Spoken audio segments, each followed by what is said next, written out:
1982-83 के पाकिस्तान के दौरे पर कई भारतीय खिलाड़ी विदेशी टीम की गतिशील गेंदबाजी की वजह से घायल हो चुके थे और कराची में आखिरी टेस्ट से पहले कप्तान सुनील गावस्कर के पास सलामी बल्लेबाजों की कमी पड़ गई।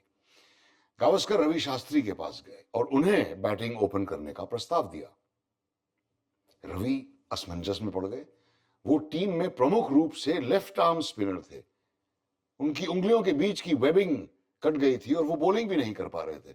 ऊपर से टीम में जगह बनाने के लिए उनको दो और लेफ्ट आर्म स्पिनर से मुकाबला करना था। लेकिन शास्त्री ने इस चुनौती को एकदम स्वीकार किया। कप्तान उनसे कर्तव्य पालन की मांग कर रहा था। रवि शास्त्री नई गेंद का सामना करने उतरे। घंटों तक बैटिंग की। बाएं हाथ में चोट के बावजूद उन्होंने 128 रन बनाए और एक नंबर 10 पर बैटिंग करने वाला भारत के सबसे सफल सलामी बल्लेबाजों में से एक बन गया। नमस्कार, मैं हूं नसीरुद्दीन शाह।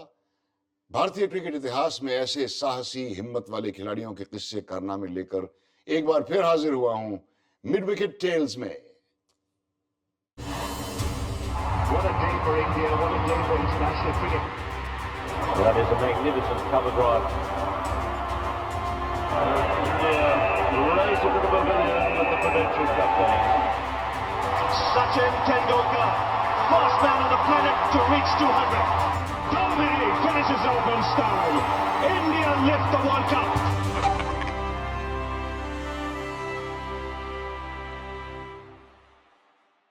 भारतीय क्रिकेट में कई ऐसे बल्लेबाज रहे हैं जिनकी वजह से टीम को सुरक्षा का एहसास होता था। ड्रेसिंग रूम में उनका शांत स्वभाव दूसरे खिलाड़ियों को आश्वासन देता था और मैदान में खेल रहे बल्लेबाज इन खिलाड़ियों के दम पर तसल्ली बख्श अपना खेल खेलते थे।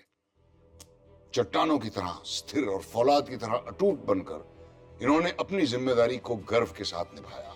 ये हैं हमारे man of steel.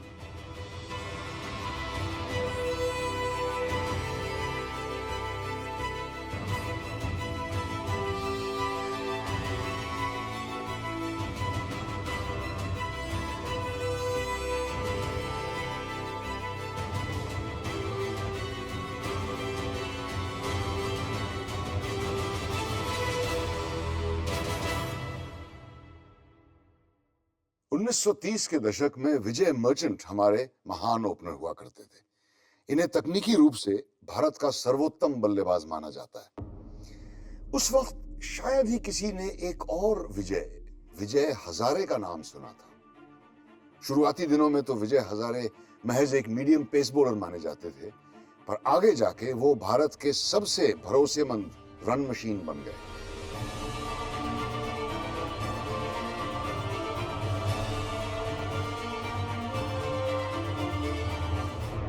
He was playing for Maharashtra, and being a bowler, he used to generally bat at number 7 or 8.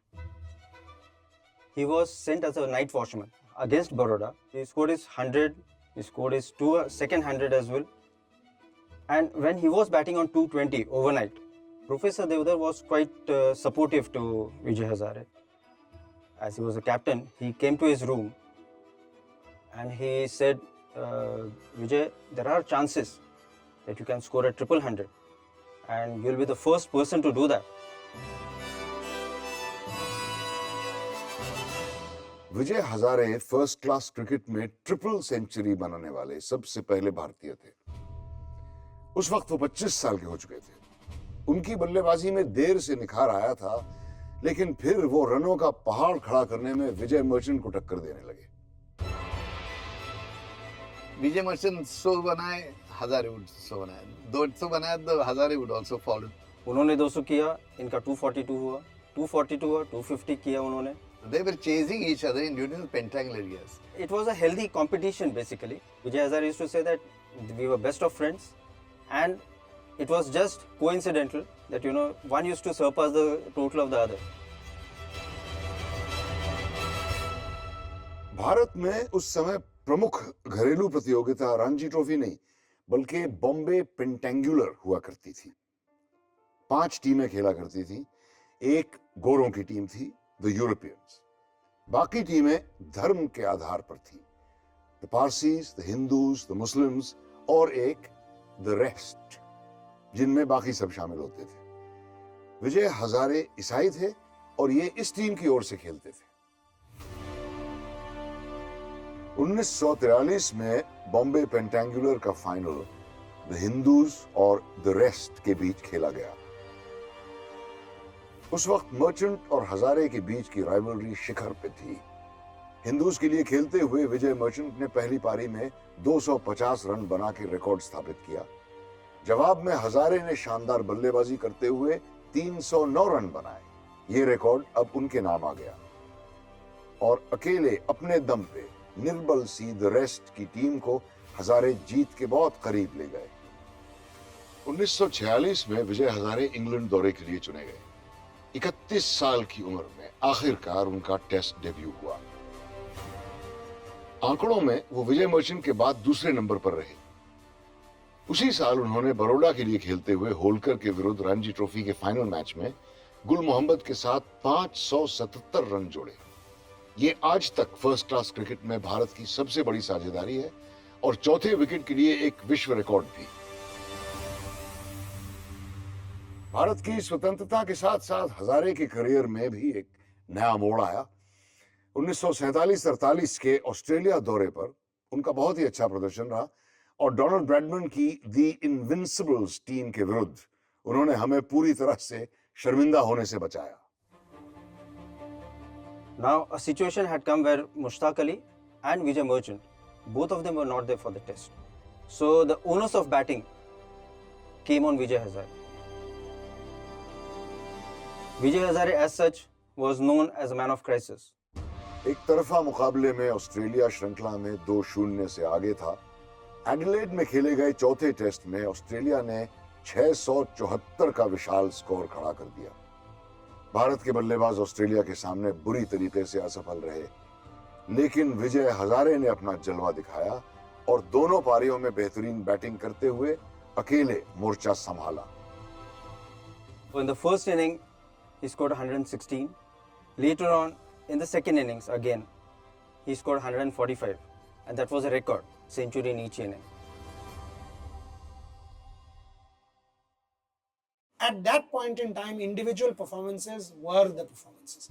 आज के जैसे नहीं था कि अगर इंडिया ने 100 मार दिया तो मैच जीत गया, तो हार गया तो कोई 100 का उसका कोई वैल्यू नहीं है। तब वैल्यू होता था। इसीलिए हजारे का ट्विन 100s इन एडिलेड आज भी इंडियन क्रिकेट का एक स्टॉलवर्ट मोमेंट है, इंडियन क्रिकेट का इमोर्टल मोमेंट है। उसके बाद हर एक टेस्ट श्रृंखला में, ऑफिशियल हो या अनऑफिशियल, घरेलू जमीन पर हो या विदेश में, हजारे ने या तो भारत के लिए सर्वाधिक रन बनाए या सबसे अच्छी बैटिंग एवरेज उनकी रही। उनके करियर का यकीनन उस दौर में सभी भारतीय क्रिकेटर्स और क्रिकेट फैंस का सबसे बेहतरीन लम्हा तब आया जब हमें पहली बार टेस्ट मैच में जीत हासिल हुई। विजय हजारे टेस्ट मैच जीतने वाले पहले भारतीय कप्तान थे।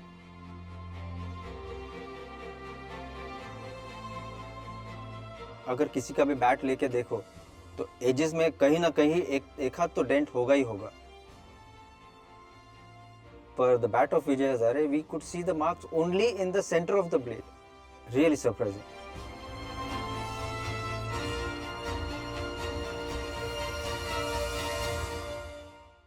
मर्चेंट और हजारे के बाद एक और यानी तीसरे विजय भारतीय टीम में आए, विजय मांजरेकर. विजय मर्चेंट ने एक तरह से बॉम्बे स्कूल ऑफ बैट्समैनशिप की स्थापना की थी. आपको सिखाया जाता था कि आपका फर्ज था विकेट पर जमे रहना, कोई भी जोखिम नहीं उठाना, हवा में गेंद कभी नहीं मारना. बॉलर को आपकी विकेट लेने के लिए एड़ी चोटी का जोर लगाए बिना सफलता कभी हासिल नहीं होनी चाहिए. विजय मांजरेकर इसी स्कूल के छात्र बनकर आए और आगे जाके प्रिंसिपल बन गए.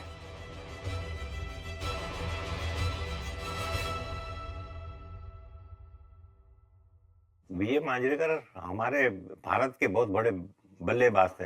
अपने जमाने में 5-7 साल तक वो दुनिया के 4 बैट्समैनों में उनका नाम आता था. बहुत ही बढ़िया टेक्निकल सॉलिड बैट्समैन थे वो, और उनका जो खेलने का स्टाइल था बहुत ही अजीब था. एक्चुअली वो बल्कि भी थे, लेकिन फुटवर्क इतना बढ़िया था उनका कि पूछो मत. और उनका एक ही था कि वो जब अगर खेलना शुरू करेंगे तो स्कोर बोर्ड बढ़ते रहता था, उनको आउट करना बड़ा मुश्किल होता था वो लोग।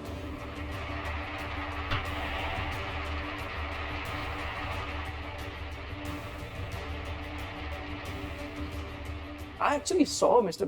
Manjrekar play. I was very young. Always immaculately turned out, you know, wonderful, great, graceful batsman. Wonderfully correct player.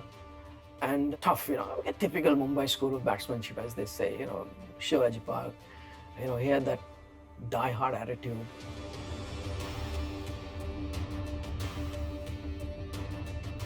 Fast bowling वो बहुत ही अच्छे खेलते थे। इनफैक्ट उनके जमाने में उनके जैसा हुक करने वाला बैट्समैन इंडिया में नहीं था।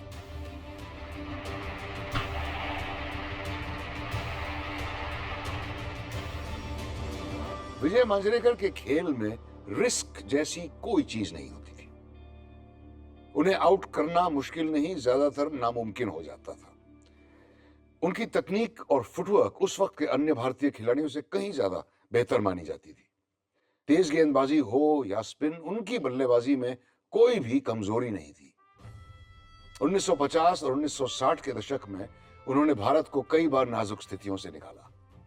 भारतीय टीम में शामिल होने वाले सभी युवा खिलाड़ी उनको अपना रोल मॉडल मानते थे।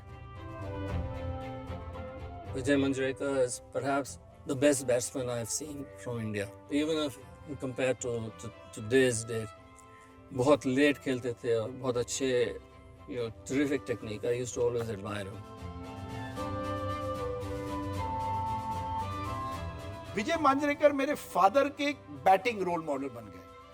मेरे फादर ने कहा कि अगर मैं बैटिंग करना चाहता हूं तो विजय मांजरेकर की तरह बनना चाहता हूं। उसका जो खेलने का तरीका था, जो उसकी टेक्निक थी, जो वो अपना गेम चेंज करता था विकेट के तहत और बॉलिंग के तहत, वो कोई नहीं कर सका। खास करके विजय मांजरेकर जिस तरह से स्पिनर्स को खेलते थे, लेट कट करते थे, स्क्वायर कट करते थे, थोड़ी बहुत मेरे फादर ने उनको नकल करने की कोशिश की। अच्छे विकेट पे क्या करते थे विजय मांजरेकर, अपना जो पीछे का पाँव है वो मिडिल स्टंप पे रख देते थे और सामने का पाँव लेग स्टंप पे। थोड़ा भी शॉट फेंको आप, चाहे शॉट और लेंथ फेंको, कवर पे से 4। तो प्रसन्ना और ये लोग बोलते थे कि यार इसके साथ करें क्या, सामने फेंके पुश कर देता है 1 या 2 या 3 रन, पीछे आप फेंको 4। ऐसा बैट्समैन मैंने इंडिया में देखा ही नहीं। And I include Sunil Gavaskar and Sachin Tendulkar also in that. उम्र के साथ साथ उनका वजन काफी बढ़ गया, लेकिन फिर भी उनका फुटवर्क और साहस काबिल तारीफ था। हमारे मध्यम क्रम में वो ऐसे धागे की तरह थे जो सबको पिरो के रखता था और उन्हें बिखरने से बचाता था। हमेशा पूरी तरह भरोसेमंद। मांजरेकर 1965 में टेस्ट क्रिकेट से रिटायर हुए और वो उन गिने चुने क्रिकेटर्स में से हैं जिन्होंने अपनी अंतिम पारी में नाबाद शतक लगाया। तकरीबन 50 की उम्र तक वो घरेलू क्रिकेट खेलते रहे और बेहतरीन तकनीक और फौलादी बल्लेबाजों की अगली पीढ़ी को प्रेरित करते गए। जब शिवाजी पार्क जिमखाना के लिए मैं खेलता था तो उनके कप्तान था तभी विजय मांजरेकर, और एक बहुत बढ़िया खेल, मेरे गुरु समान थे। पूना में रणजी ट्रॉफी चल रही थी हमारे महाराष्ट्र के साथ। मांजरेकर सर आए थे मैच देखने के लिए और मैं स्क्वायर कट किया, गली में डाइव मार के हमने कैच पकड़ा। तो बाकी प्लेयर बोले अरे अंशुमान बैड लक हो गया, bad luck, brilliant catch. Manjrekar sir ने सुना हो और वो जिसने मुझे कहा ना उसको बुलाया और इतना फायरिंग दिया उसको। बोले लक चीज क्या है क्रिकेट में, कौन सा लक होता है क्रिकेट में, कोई लक विक नहीं होता है, आप जैसा करते हो वैसा ही भरते हो। उसने कैच ब्रिलियंट लिया, तुम बोलते हो तो कैच तो तुमने दिया ना, कैच नहीं दिया होता तो कौन सा बैड लक होता था। जब मैं कभी बैट स्ट्रोक खेलता था तो बहुत ही गुस्सा करते थे, जैसे कि तभी ऊपर से मारना, बॉल ऊपर से मारना और सिक्सर मारना एक क्राइम जैसे समझते थे सब। ब्रिलियंट प्लेयर, और जो पुराने लोग उसको जानते हैं उसका पेट नेम था टैट, और टैट इसलिए कहा जाता था कि किसी से भी कुछ भी कन्वर्सेशन हो तो उसको इमीडिएटली जवाब देता था, तो टिट फॉर टैट से उसका पेट नेम टैट किया गया।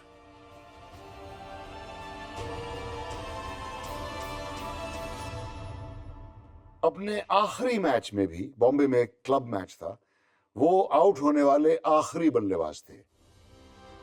पवेलियन लौटते समय उन्होंने बॉलर को रोक के पूछा कि उनसे क्या गलती हुई। वो जानते थे कि इसके बाद वो कभी भी बैटिंग नहीं करने वाले हैं, लेकिन फिर भी उन्हें बस परफेक्शन की तलाश हमेशा रहती थी। दिलीप वेंगसारकर को बंबई के दादर इलाके में बड़े होने का खूब फायदा मिला।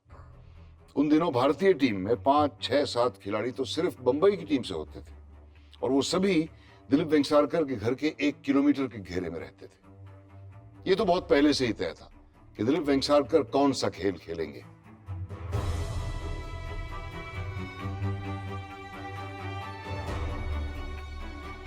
'71 में जब हम स्कूल में थे तो अजीत वाडेकर की टीम, Indian team, they had won in West Indies and in England, तो दे वर आवर हीरोज।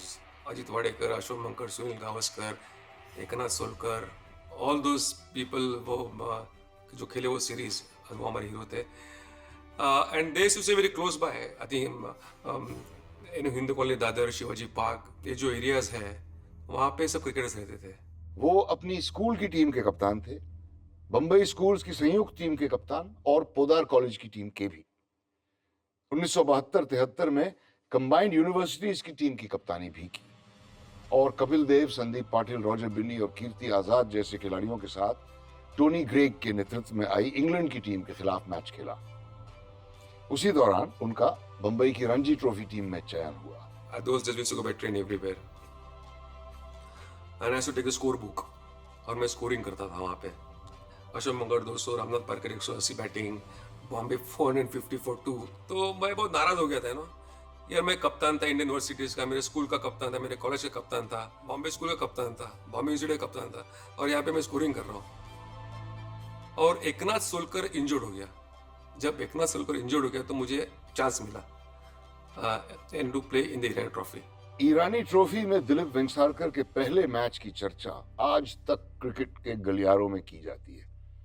19 वर्षीय वेंगसारकर ने धुआंधार बल्लेबाजी करते हुए एरापाली प्रसन्ना और उस समय के भारतीय कप्तान बिशन सिंह बेदी की गेंदों पर शानदार छक्के लगाकर 110 रन बनाए। इस मैच में कई और भारतीय खिलाड़ी भी खेल रहे थे। नतीजा, दिलीप वेंगसारकर को तुरंत न्यूजीलैंड और वेस्ट इंडीज के दौरे के लिए चुन लिया गया, मगर जैसी उम्मीद थी उनकी शुरुआत उतनी अच्छी नहीं रही।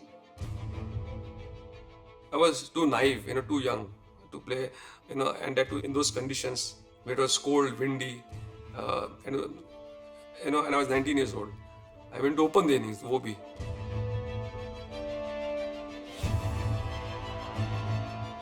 Season players like Sunil Gavaskar वगैरह ने उन्होंने काफ़ी एडवाइस किया कि दिलीप देखो तुम इतना अच्छा खेल रहे हो, 40, 50, 60 इतनी अच्छी तरह से खेलते हो, उसको उस रन्स को कन्वर्ट करो, 60s को 80s में तब्दील करो, और 80s तक पहुंचे तो उसको 100 के अंदर तब्दील करो। अच्छी बैटिंग तो कर रहे थे, पर उनका परिश्रम रनों में तब्दील नहीं हो रहा था। वो अपने पहले 10 टेस्ट मैच में एक भी अर्धशतक नहीं लगा पाए। लेकिन सभी बड़े खिलाड़ी ये जानते थे कि वो चैंपियन बनने लायक हैं, और वेंगसारकर को लंबा मौका दिया गया। जाहिर सी बात है कि ये निर्णय सही साबित हुआ। दिलीप वेंगसारकर ने आखिरकार एडिलेड में खेलते हुए 78 रन बनाए और जल्द ही 2 और 70-80 रनों की पारियां खेली। आखिरकार अपने 17वें टेस्ट मैच में दिलीप वेंगसारकर सफल हुए। 1979 में उन्होंने वेस्ट इंडीज के विरुद्ध कलकत्ता में टेस्ट शतक के लक्ष्य को पहली बार हासिल किया। फिर उसके बाद उन्होंने उसी श्रृंखला में एक और शतक लगा के साबित कर दिया कि वो फास्ट बॉलिंग के खिलाफ पूरी तरह से सक्षम है। इसके बाद उन्हें पहली बार इंग्लैंड के दौरे के लिए चुना गया। सब लोग बोलते थे कि इंग्लैंड में अगर आप रन नहीं करते तो आप वापस खेलेंगे नहीं cricket, and if you score runs then you go then you will play for long time. My father at the time had made a remark before he went on his first tour कि वेंगसरकर वहाँ पर run नहीं बनाएंगे क्योंकि he gets square on, back foot पे ठीक नहीं है। फ्रंट फुट ज़्यादा खेलते हैं तो बहुत ज़्यादा मुंह होता है इंग्लैंड में, इतने रन नहीं बनाएंगे। Scotchard's glorious drive, hitting the ball on the up. In there, that is a wonderful stroke. Gave himself room. And it's hit high in the air down towards mid-wicket. It's 6. What a fine shot. 1983 तक GR Vishwanath retire हो चुके थे और अब दिलीप वेंगसरकर भारत के प्रमुख मध्यम क्रम के बल्लेबाज थे। विश्व कप में मुंह पर चोट लगने की वजह से वो सेमीफाइनल और फाइनल में नहीं खेल पाए, लेकिन उसके बाद उनका करियर खूब चमका और उनका फॉर्म मानो 4 साल कायम रहा। वो भारतीय क्रिकेट के मिस्टर डिपेंडेबल बन गए। हर श्रृंखला और हर प्रतियोगिता में उन्होंने शानदार पारियां खेली।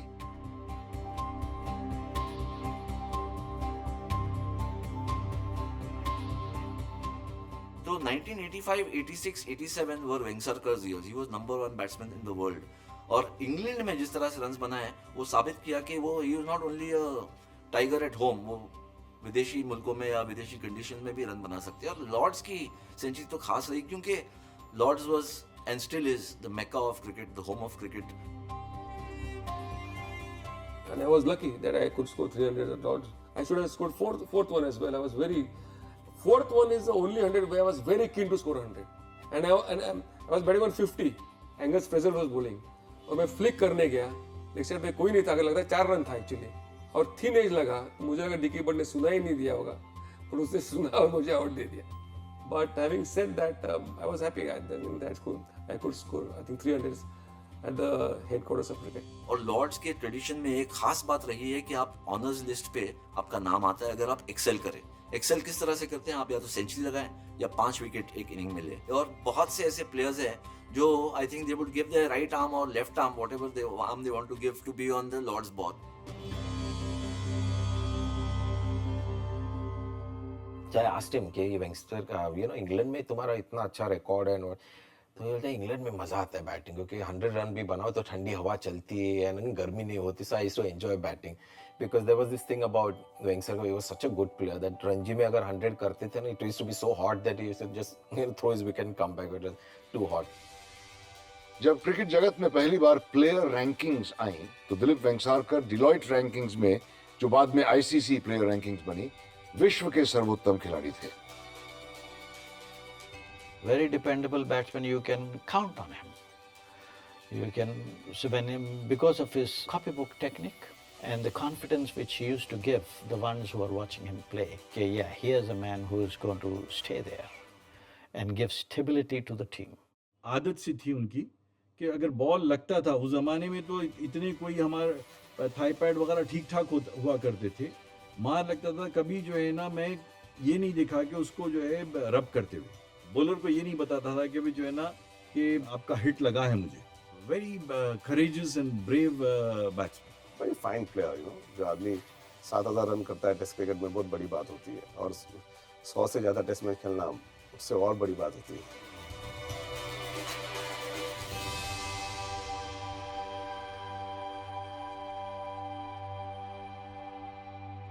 दिलीप वेंगसरकर आगे जाके चयनकर्ताओं के चेयरमैन बने। उनके कार्यकाल में भारत ने पहला T20 वर्ल्ड कप जीता। वो क्रिकेट कोचिंग और प्रशासन में भी अपनी भूमिका लगातार निभाते आ रहे हैं ताकि भारतीय क्रिकेट उनके हुनर और साहस का फायदा उठा सके। 1979 बंबई अंडर-22 टीम के ट्रायल्स चल रहे थे। उन दिनों लगभग जो कोई इस ट्रायल्स में आता था वो नकली एज सर्टिफिकेट हाथ में लिए यकीनन 22 वर्ष से बड़ा होता था। इधर रविशंकर जयद्रथ शास्त्री हाल ही में अपना 17वां जन्मदिन मनाकर आए थे। उस दिन उनका चयन नहीं हुआ, लेकिन जल्दी ही वो सारे चुने गए खिलाड़ियों को पीछे छोड़ने वाले थे। उन्होंने बॉम्बे लीग्स में बतौर बाएं हाथ स्पिनर खेलना शुरू किया और सुनील गावस्कर की नजरों में आ गए। गावस्कर को उनकी गेंदबाजी पसंद आई और उनको बॉम्बे रणजी ट्रॉफी टीम में ले लिया गया। उस साल रणजी ट्रॉफी के फाइनल में रवि शास्त्री ने अपना कमाल दिखाया, 61 रन देकर 6 विकेट लिए और टीम को चैंपियनशिप में जीत दिलाई। इस वक्त भी बहुत कम लोगों को मालूम था कि वो बैटिंग भी अच्छी कर लेते हैं।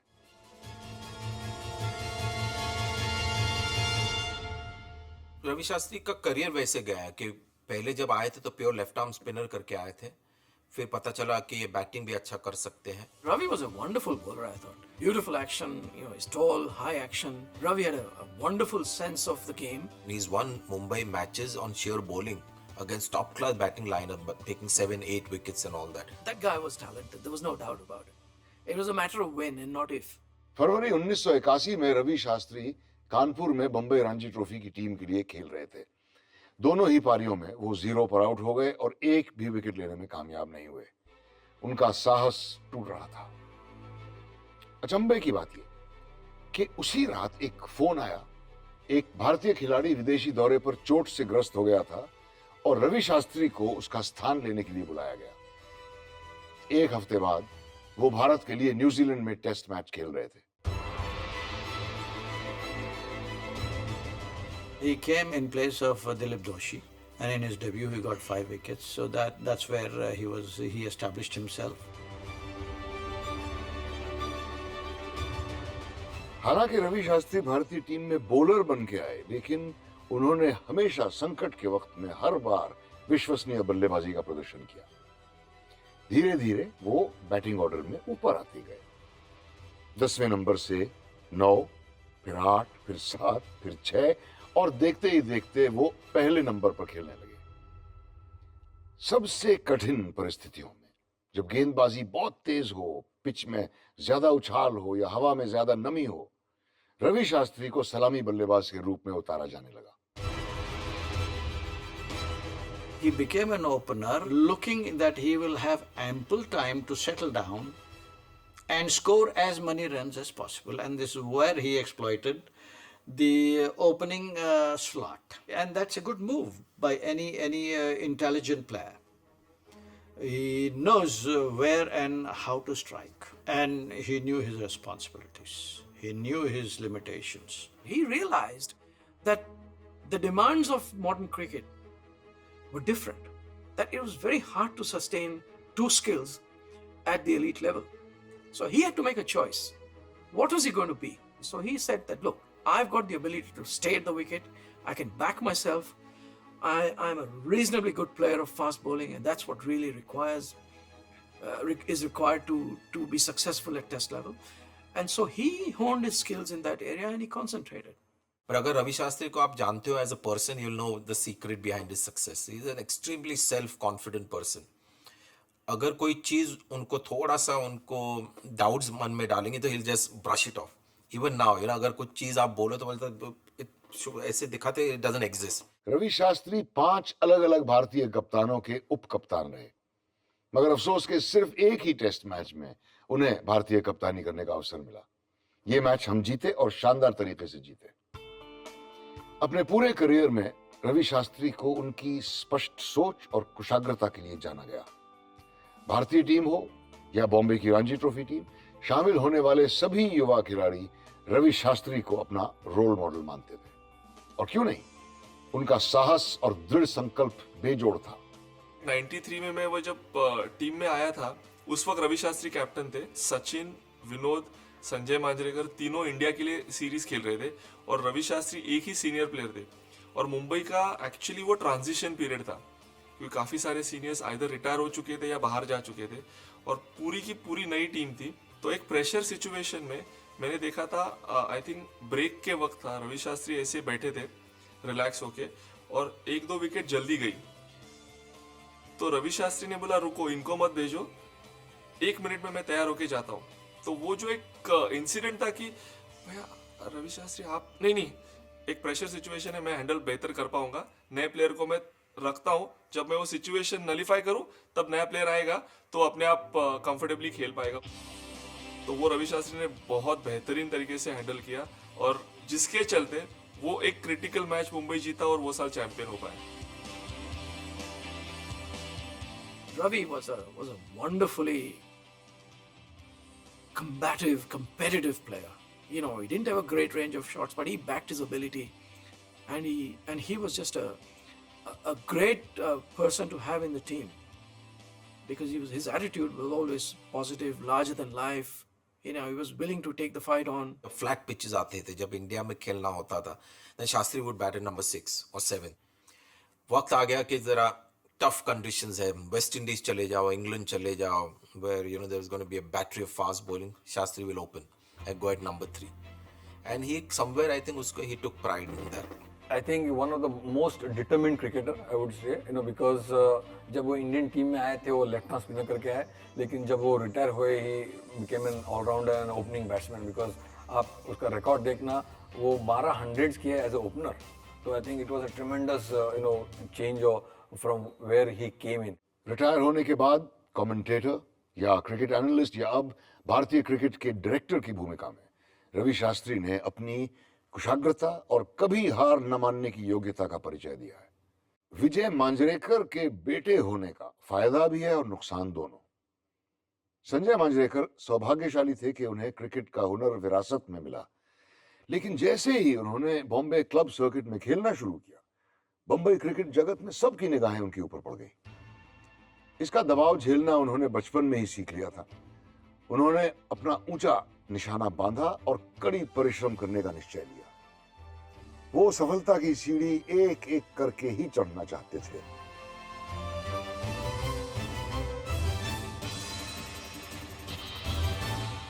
मेरा एक ही हीरो था and I have always said this on public platforms. If not for him I would not have played cricket. I just wanted to be like Sunil Gavaskar. I must have been 12, 13 years old and I got this call. मेरी माँ बोली there's a phone for you and I said hello. तो वहाँ से आया happy birthday. But who's speaking? I said Sunil. Who's Sunil? I said Sunil Gavaskar. It was like almost God, talking to you.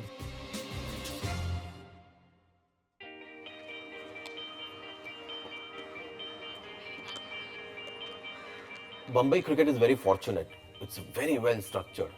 और जिस तरह से मैं actually progress हुआ, that is how most cricketers go through that whole building phase as a cricketer. कोई भी talent अगर दिखाई दे तो there all these people like Dilip Sardesai and all would be watching the talent and hoping कि ये run बनाए और जाके बम्बई को खेले और इंडिया को खेले. संजय मांजरेकर को भारत के लिए खेलने का जुनून था. वो घंटों नेट्स में प्रैक्टिस किया करते थे, निरंतर अभ्यास से अपनी तकनीक निखारा करते थे. उन्होंने अपने डिफेंस को ताकतवर बनाया और फिर उन्होंने घरेलू क्रिकेट में बेशुमार रन्स बटोरना शुरू कर दिया. 1987 में उन्हें भारत के लिए खेलने का अवसर मिला वेस्ट इंडीज के विरुद्ध. ये उनका दुर्भाग्य था कि डेब्यू मैच में ही एक उछलती गेंद से उन्हें चोट लग गई. From domestic cricket to a 6 feet 7 inches guy bowling at a speed of 145. एक घंटा मैं खेल रहा था और 10 रन बनाए थे शायद मैंने. When I got hit with a short ball and Winston Benjamin bowler था, so I was on the news with my face swollen ये करके मुझे अच्छा लग रहा था कि यार मेरे पिक्चर्स आ गए. So it was थोड़ा सा बचपना था. जिस तरीके की इंजरी हुई थी कि एवरीबडी थॉट कि भाई जो है ना संजय थोड़ा हिल जाएगा, बट जब वापस आया तो बड़ा स्ट्रांगली आया वो वापस. So I made it a point the moment this healed, कि I was out there again playing the same bowlers again and trying to overcome that and I was able to do that. मुझे याद है उसको team में हमने लिया तो he was the last player he was picked in the Indian team on the 89 tour of West Indies. तो एक सीनियर ने बोला यार उसको बॉल लगा है वेस्ट इंडीज में, उसको बॉल लेगा क्यों उसको लेके जा रहे हो. तो I put my foot down. I think I made him play. First game itself he scored 100 and that went Barbados. That time I didn't know कि मैं run कैसे बनाऊं from my earlier experiences with them.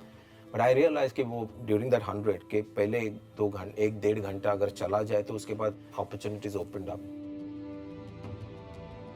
जिस तरीके से उसने batting की वहां से फिर उसने अपना स्टैम्प छोड़ दिया. वापस पलट के देखने की जरूरत ही नहीं पड़ी. वो लीडिंग बैट्समैन बन गया इंडिया का. फिर उसके बाद पाकिस्तान टूर पे जो बैटिंग की आज तक कहते हैं कई बार ऐसा होता है क्रिकेट के कैरियर हर एक क्रिकेटर के कैरियर में एक ऐसा कई बार दौर आ जाता है जिसको आप एक्सप्लेन नहीं कर पाते. आप मिट्टी को भी हाथ लगाते हो तो सोना हो जाता है.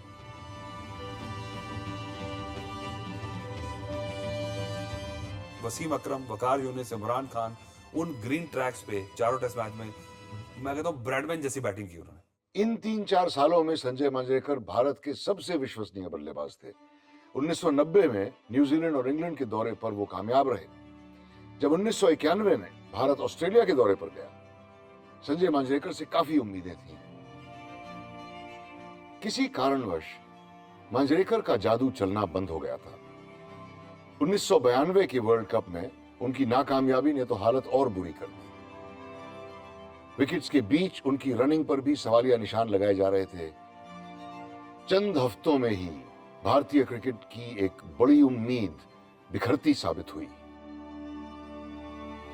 I think he was victim of his own technique, क्योंकि वो टेक्निक में इतना घुस गया, मेरा बराबर बैट आना चाहिए, मेरा अच्छा एल्बो आना चाहिए, मेरा फीट मूवमेंट बराबर होना चाहिए, मेरा बराबर बैलेंस होना चाहिए। और फिर आपको बताने वाले 15, 16, 20 लोग होते हैं, आप किसकी सुनते हैं? फिर आप एक चीज करते हैं तो दूसरी बिगड़ जाती है। फोकस गया तो रन्स करने का जो मेन बात है, आई थिंक वो निकल जाता है। थोड़े रन्स बन रहे थे, but I was not getting that defining inning that would seal my place. तो I retired out of frustration and I felt very nice about it.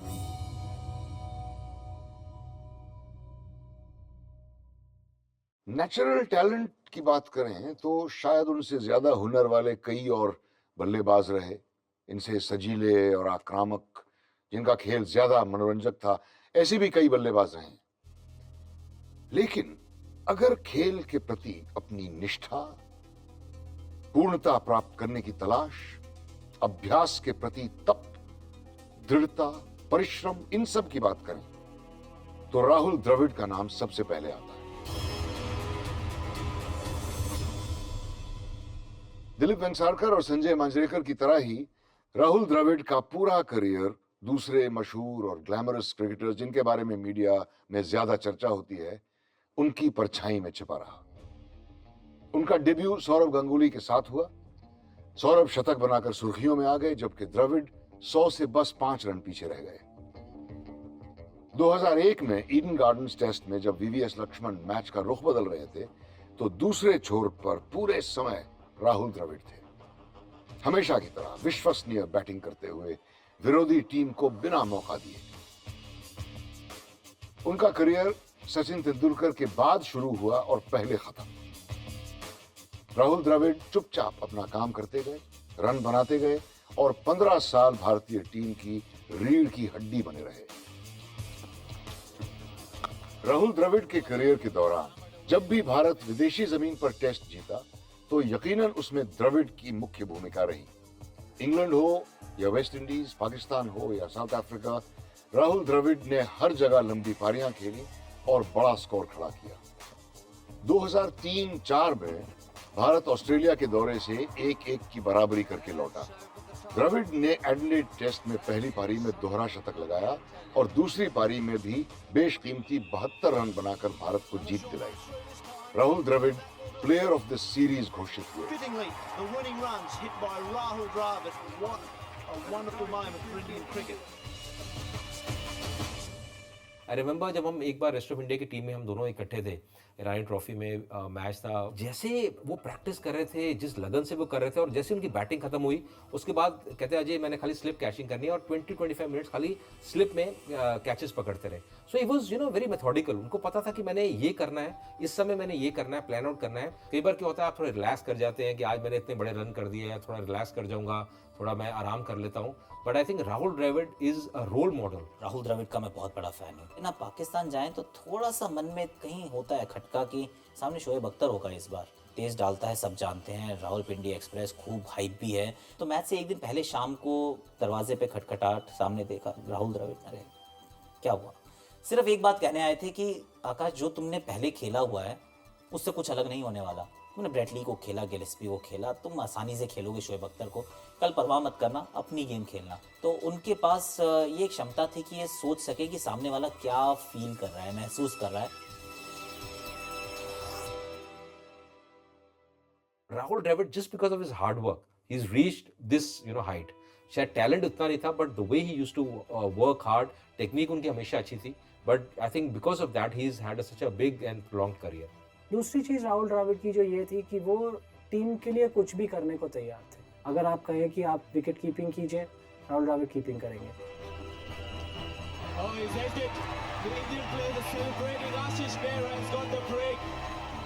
अगर आप कहें कि आप बैटिंग ओपन कीजिए, करेंगे। Big hit. Massive and maximum score. 3 की जगह 6 पे बैटिंग कीजिए, करेंगे। तो राहुल द्रविड़ से आप जो भी मानते थे वो सब करते थे।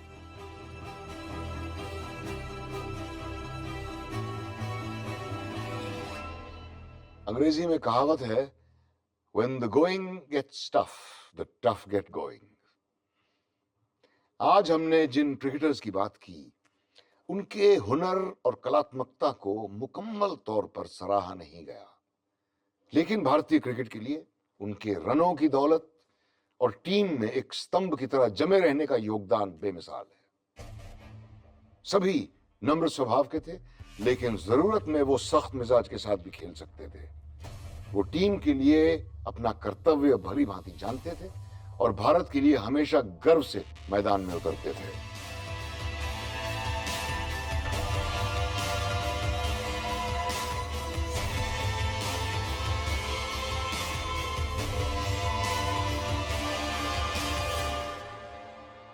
अब मुझे इजाजत दीजिए, मिलेंगे मिड विकेट टेल्स की अगली कड़ी में।